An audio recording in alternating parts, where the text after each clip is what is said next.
Ordinary সিগারেটের দাম 18 টাকা, আর বিলাসিতা করে যারা একটু হাই ব্র্যান্ডের সিগারেট খাবে, এখন বলতে হয় আপনি একটা মরণ স্টিক 18 টাকা 20 টাকা দিয়ে নিতে পারেন, কিন্তু এটা ব্যাগ দিতে পারবেন না চিন্তা করে এই ব্যাগটার পিছনে কতগুলো লোক জড়িত, কোথায় সেই ময়মনসিংহ এর কোন জায়গায় অথবা ফরিদপুরের কোন জায়গায় একটা লোক পানির মধ্যে দাঁড়িয়ে, এবং এটা ওয়ান টাইম ইউজ না। আরেকটি দিলে ইটস নট কম্পালশন, আমরা বলছি ইটস নট কম্পালশন, আপনি ব্যাগ নিলে নিবেন, না নিলে না নেবেন। আপনি যদি মনে করেন 20 টাকা আমার জন্য অনেক বেশি বা 30 টাকা আমার জন্য অনেক বেশি, 30 টাকা দিয়ে আমি একটা সিগারেট খেতে পারবো, নিয়ে সো এই তো আপনার কথা বলা। 30 টাকা এখন কোনো টাকা ম্যাডাম, কাউকে দিলে সেও 30 টাকাও নেয় না, বাচ্চাকে দিবে ও খাওয়া দিবে। বিশ্বব্যাপী প্লাস্টিক বর্জনের, প্লাস্টিক ঠিক না, প্লাস্টিক বলবো না, প্লাস্টিক ব্যাগ গুলো বর্জনের একটা আন্দোলন শুরু হয়েছে, যেহেতু পরিবেশকে ভালো রাখতে হবে, জলবায়ুকে পরিষ্কার রাখতে হবে, আমাদের স্বাস্থ্য ভালোর জন্য। আমরা বলি যে আমাদের লঞ্জিভিটি বেড়েছে, কিন্তু আমাদের দেশে ক্যান্সারাস রোগ গুলো বেশি বেড়েছে। তার কারণ হচ্ছে এই পরিবেশ দূষণের কারণে। ছোটবেলা থেকে শুনে আসছে গোল্ডেন ফাইবার অফ বেঙ্গল, সেই গোল্ডেন ফাইবার হারিয়ে গেছে। মানে এখন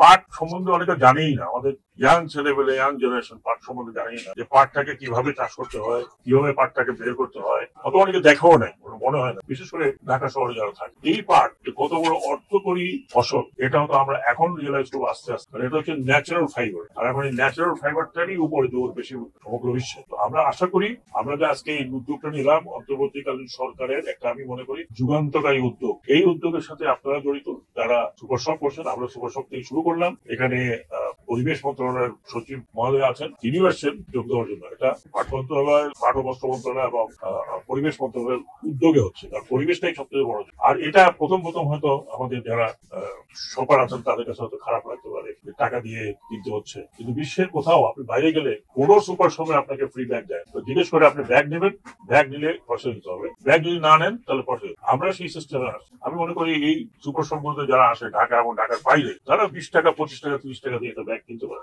এবং এটা কিন্তু ব্যাগটা আবার ইউজ হবে। আমরা ইনশাল্লাহ এটা ঢাকা থেকে শুরু করেছি, অন্য জায়গায় চলে যাবে। এবং 1 নভেম্বর আমাদের যে আইনটি আছে 2010, সেই আইনটির আওতায় সমস্ত জায়গায় আমরা পাটের ব্যাগ এবং পাটের বস্তা এইটা যাতে ব্যবহার হয়, সেটা ইনশাল্লাহ আমরা। আর ওখানে যদিও আইনের মধ্যে হয়তো কিছু অ্যামেন্ডমেন্ট আমাদের আনতে হবে, যারা ফুড গ্রেন এক্সপোর্ট করে ছোট ছোট প্যাকেট, তাদেরও একটা সমস্যা হয়েছে, আমার কাছে এসছে।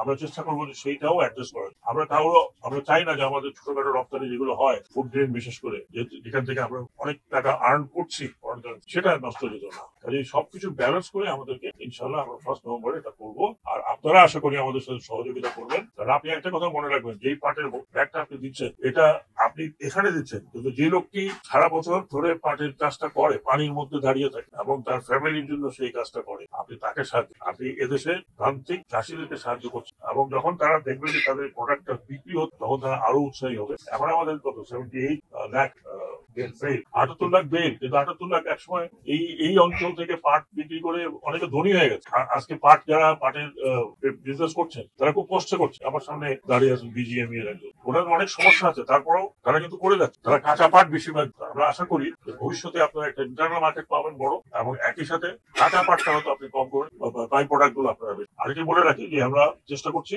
একটা প্লাস্টিকের বিকল্প বের করছি, পাটের সেলুলার দিয়ে আমরা সোনালী ব্যাগ তৈরি করছি। উনিও আসছেন, ওটা চেষ্টা করছেন আমাদের এক্সপোর্ট বাড়াতে। ওটা যখন বাজারে আসবে তখন ওটাও হয়তো আপনাদের সুপার শপে চলে আসবে। তো যাই হোক, আপনারা কোঅপারেট করবেন। আমরা আস্তে আস্তে চেষ্টা করছি যে কিছু পরিবর্তন আনার।